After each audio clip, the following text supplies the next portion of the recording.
Now, coming back to the US, Joe Biden has left the Oval Office, as I'm sure you know, and left something for his successor, a personal letter, returning the gesture that Donald Trump made for him in 2021. Now, this is a bit of an inauguration day tradition among US presidents. They exchange letters, handwritten letters, which are filled with some advice, some humor, and a lot of humanity after a heated election season.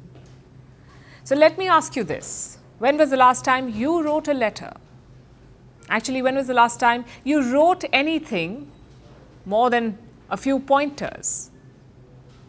It's been a while, hasn't it? Because we live in a digital world with screens of all shapes and sizes. Miss a friend, send them a meme. Have a work update, text your colleagues. Want a grocery list, type it on the Notes app, or wait, you could just tell Siri or Alexa. This is how we live today. Our phones, our computers, they are changing how we write if we do it at all. And so, writing is dying. Does it matter? If you ask teachers, more and more of them may say no, it doesn't, because handwriting is increasingly disappearing in schools too. In the US, students are no longer required to learn cursive writing. Finland removed it from schools in 2016. Swiss schools have reduced its use. Many Indian states are doing away with cursive as well. Now, this is part of a growing norm. The world over, 1/3 of students cannot write legibly. So that day is not far when children will look at cursive and call it a primitive foreign language. It is quite sad, really. But before we grieve education standards, do know that school children are not the only ones in this club. It includes adults too. Most of us, in fact. Very few people are putting pen to paper. According to studies, 1 in 3 educated adults do not write anything by hand for about 6 months. And 2 in 3 struggle to read someone else's handwriting. And this is not just about reading doctors' prescriptions. This is the norm. You don't need data to see it. We have thousands of calendar apps today. Few of us have actual calendars. We don't beg celebrities for autographs anymore. We want selfies. We don't write letters anymore. We spam people with TikToks and Reels. And experts get it. In the real world, in this digital world, handwriting can seem quite useless, at least from a practical skill point of view. But they also warn us that this skill atrophy is harming us. In 2012, scientists held a study.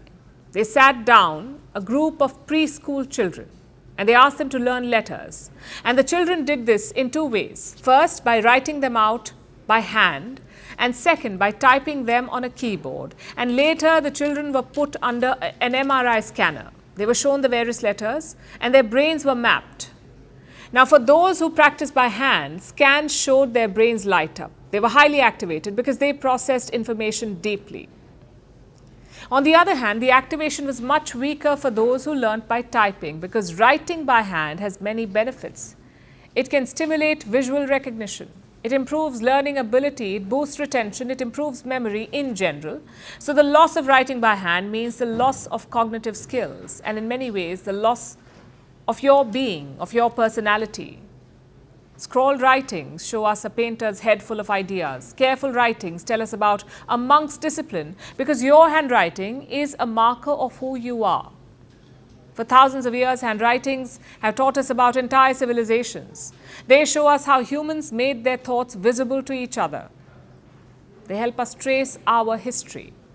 They help us remember things about ourselves that we have long forgotten, like that birthday card from your loved one, that handwritten message from your favorite teacher, or that signed album you braved crowds for.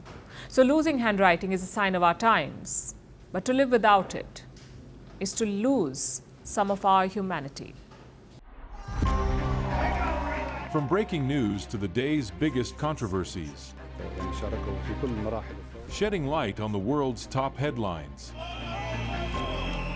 detailed analysis on the stories that matter the most to you. Catch it all on Spotlight at 6 p.m. India time and 12:30 GMT, only on Firstpost.